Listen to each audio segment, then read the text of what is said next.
et dysfonctionnement du système immunitaire ou dérèglement du système immunitaire, les allergies.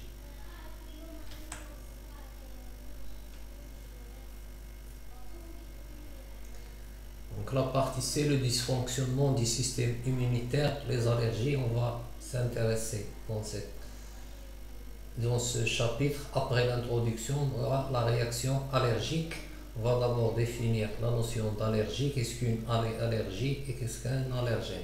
Les symptômes de la réaction allergique, les grands types d'allergies, et puis comment détecter les allergènes responsables de l'allergie. Ensuite, les mécanismes de la réaction allergique, les deux phases, la sensibilisation au premier contact et la réaction allergique au cours du deuxième et des contacts ultérieurs. Donc, comme introduction, notre corps est perpétuellement ou souvent confronté à des ennemis extérieurs, des microbes, des virus, des bactéries. Pour les combattre, il dispose d'une arme puissante qui est le système immunitaire. Chez certaines personnes, ce système immunitaire peut présenter des dysfonctionnements ou des défaillances ou des règlements. Dans ce cas, certaines réponses immunitaires ont des conséquences pathologiques pour l'organisme, provoquent des maladies. Donc on distingue deux types de dysfonctionnements. Tout d'abord les dysfonctionnements par excès, les allergies, et des dysfonctionnements par défaut ou des déficits immunitaires ou immunodéficience. Donc quelles sont les causes de ces dysfonctionnements et quelles sont leurs conséquences sur le système immunitaire et sur l'organisme humain. Donc tout d'abord les allergènes. Donc, dans notre vie quotidienne, on est en contact permanent avec des substances, des éléments qui sont normalement inoffensifs pour la plupart des personnes. Donc des éléments ou substances inoffensives, mais chez certaines personnes, ils provoquent des réactions immunitaires anormales. Par exemple, les acariens, les grains de pollen, les venins de certains insectes comme les guêpes, les abeilles, et les produits cosmétiques qui contiennent des substances qui provoquent des allergies ou des hypersensibilités. Et les poils de certains aliments, des médicaments et des produits qui contiennent des substances qu'on utilise par exemple pour la lessive ou en cuisine. Donc ces produits, on les appelle des allergènes parce qu'ils provoquent des allergies chez certaines personnes. Donc la réaction allergique, certaines substances ou éléments présents dans notre environnement et normalement inoffensifs chez la plupart des gens provoquent chez certaines personnes des réponses immunitaires anormalement exagérées, comme réaction de l'organisme vis-à-vis de ces substances, sous forme d'hypersensibilité. Ces substances sont appelées des allergènes, mu'arrigènes. Exemple d'allergènes, le pollen, les poussières, les aliments, les parfums, les moisissures, poils d'animaux. Donc qu'est-ce qu'une allergie? Une allergie, c'est une réaction exagérée ou hypersensibilité vis-à-vis de certaines substances. Généralement, ces substances sont inoffensives. Quand ils provoquent des allergies, on les appelle des allergènes. Donc, quels sont les symptômes de la réaction allergique? Les réactions allergiques provoquent des symptômes très variés selon l'origine de l'allergène, qu'ils soient aériens, alimentaires ou proviennent des médicaments, des aliments. Donc les symptômes sont des écoulements nasaux ou la toux, des démangeaisons, éternuements.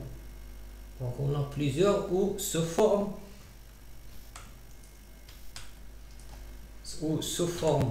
d'œdème,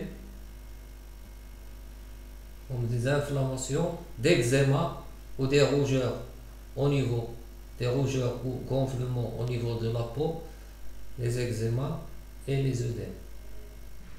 Donc ce sont des symptômes qui diffèrent d'une personne à l'autre. Donc au niveau des documents, vous allez définir l'allergie. L'allergie, c'est une hypersensibilité vis-à-vis de certaines substances appelées allergènes. Donc quels sont les symptômes de l'allergie? On a dit la toux, l'éternuement, les écoulements nasaux, des inflammations locales, citer quelques allergènes et définissez-les. Donc, quelques allergènes, exemple, on a dit le pollen, des substances chimiques, des produits cosmétiques par exemple, des aliments, des médicaments. Définissez-les. Donc, qu'est-ce que les allergènes? Les allergènes, ce sont des substances qui provoquent ou des éléments provoquant des allergies, qui sont la cause des allergies chez certaines personnes. On les appelle des allergènes. Donc, les grands types d'allergies, on a l'allergie alimentaire, comme sur certaines substances qu'on trouve dans les aliments, et les allergies cutanées au niveau de la peau, comme des contacts avec le latex ou avec des produits chimiques comme les cosmétiques et les produits de lessive. Les symptômes varient selon le type de l'allergie. Donc l'allergie à certains venins, on a dit comme les abeilles ou les guêpes, les symptômes ce sont des gonflements ou des difficultés à respirer ou des malaises graves. L'allergie aux médicaments, les molécules de certains médicaments provoquent des allergies, les symptômes des œdèmes et des urticaires. L'allergie respiratoire, la plus fréquente comme source ou comme allergène, on a les graines de pollen, les acariens, les poussières et les moisissures. Donc, comment détecter les allergènes? Donc, pour détecter l'élément responsable ou l'allergène responsable de l'allergie, on a souvent des examens médicaux qui sont nécessaires pour déterminer l'origine de l'allergie et la nature des tests à réaliser pour trouver l'allergène responsable. Donc l'allergologue, c'est le médecin traitant des allergies. Donc il fait des tests cutanés chez un allergologue pour déterminer l'allergène. Donc on a différents types de substances soupçonnées de produire ou d'être la cause des allergies. Donc on dépose des gouttes sur la peau de la personne atteinte de l'allergie pour déterminer son origine. Donc les tests cutanés, ils permettent de trouver l'allergène responsable de l'allergie. Le médecin dépose des gouttes de chaque substance sur la peau, puis il pique à travers cette goutte pour la faire légèrement pénétrer. La réaction provoquée est évaluée en mesurant la rougeur ou le gonflement qui en résulte. On observe le résultat de ces piqûres ou de ces substances sur la peau. Donc dépôt de gouttes de différents allergènes, puis piqûre sur ces gouttes, puis observation de la réaction du corps vis-à-vis de ces substances. Quand on a gonflement ou rougeur ou une inflammation, donc on détecte l'élément responsable de l'allergie par cette manière. Donc de cette manière on détecte l'allergène responsable en observant le résultat obtenu. Donc pour combattre l'allergie, il faut éviter les allergènes, les produits provoquant l'allergie. Donc comme les acariens, les pollens, les aliments, les allergies diffèrent selon les personnes. Donc quels sont les mécanismes de la réaction allergique? Le phénomène biologique conduisant au développement d'une allergie se réalise à partir de 2 phases successives. Donc la première phase ou le premier contact avec l'allergène, c'est une phase initiale de sensibilisation. Il est sans symptômes. On dit asymptomique, il veut dire pas de symptômes. Lors de la deuxième phase, on a la phase de la réaction allergique. La réaction allergique qui est symptomique ou apparition des symptômes chez la personne. Donc, lors du premier contact avec l'antigène, c'est la phase de sensibilisation. Se caractérise par l'absence de symptômes. Pénétration, la première chose, c'est la pénétration de l'allergène qui est un antigène. Donc, le corps le considère comme un organisme étranger. Donc, l'allergène pénètre au niveau de l'organisme. Les lymphocytes B sont sensibilisés et activés. Ils produisent des anticorps spéciaux appelés IgE, immunoglobulines E. Donc ces anticorps vont se fixer sur des cellules spéciales qu'on appelle des mastocytes. Donc les anticorps IgE se fixent sur les mastocytes pendant la première phase. Donc pas de symptômes, aucun symptôme n'apparaît. Lors du deuxième contact et du contact ultérieur, donc qu'est-ce qui se passe au niveau de cette phase? On a la réaction allergique. Au deuxième contact de l'allergène avec l'organisme, cet allergène va se fixer sur les anticorps IgE déjà fixés sur les mastocytes. Donc après cette fixation, au niveau des mastocytes, on a des vacuoles remplies de produits ou de substances, parmi elles l'histamine. Dans la libération, après cette fixation, on a libération de substances chimiques comme l'histamine, et puis cette histamine va provoquer l'apparition des symptômes chez la personne. Donc les symptômes comme l'asthme, l'œdème, l'eczéma, les inflammations locales. Donc l'allergie se fait en deux phases. La première phase, c'est le premier contact avec l'antigène qui est asymptomique, donc ce qui s'appelle phase de sensibilisation.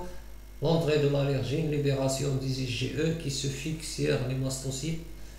La deuxième phase, deuxième contact et le contact ultérieur, donc après la pénétration de l'antigène, il se fixe sur les anticorps IgE, et puis on a libération de l'histamine qui est responsable de l'apparition des symptômes de l'allergie. Donc la sensibilisation, c'est le premier contact. Cette phase commence où l'individu entre pour la première fois en contact avec l'allergène. Et libération des anticorps IgE qui se fixent sur les mastocytes. Ainsi, chez un individu allergique, les mastocytes seront recouverts d'anticorps IgE spécifiques du ou des antigènes auxquels il est allergique. Donc la deuxième phase, c'est la réaction allergique au niveau des contacts ultérieurs. Lors d'un contact ultérieur avec l'organisme, donc cet allergène va se fixer sur les IgE déjà fixés sur les mastocytes. Donc les mastocytes libèrent l'histamine et des médiateurs de l'inflammation, provoquant ainsi l'apparition des symptômes. Donc le document que vous avez sur le cahier des documents, il représente les phases de la réaction allergique. Donc décrire les mécanismes de l'allergie. Au premier contact, on a la phase de sensibilisation, libération d'anticorps IgE par les lymphocytes B. Décrire les mécanismes allergiques après le deuxième contact. Donc l'allergène se fixe sur les IgE et on a libération de l'histamine qui provoque l'apparition des symptômes de l'allergie. Complétez le texte avec ce qui convient en utilisant les mots suivants. Donc lors du premier contact avec l'allergène, les lymphocytes B produisent des anticorps du type IgE qui se fixent sur les mastocytes, qui stockent des vacuoles pleines d'histamine, mais au deuxième contact avec le même allergène, les mastocytes déversent leur stock, ce qui engendre des crises d'allergie et l'apparition des symptômes. Donc ici le document, il représente la deuxième phase, le deuxième contact avec l'allergène qui va provoquer la réaction allergique. Ici on a l'allergène qui se fixe sur les IgE, le mastocyte avec les vacuoles à l'intérieur, vacuoles d'histamine. Donc après fixation de l'allergène sur les IgE, ces vacuoles vont libérer l'histamine qui va provoquer l'apparition des symptômes.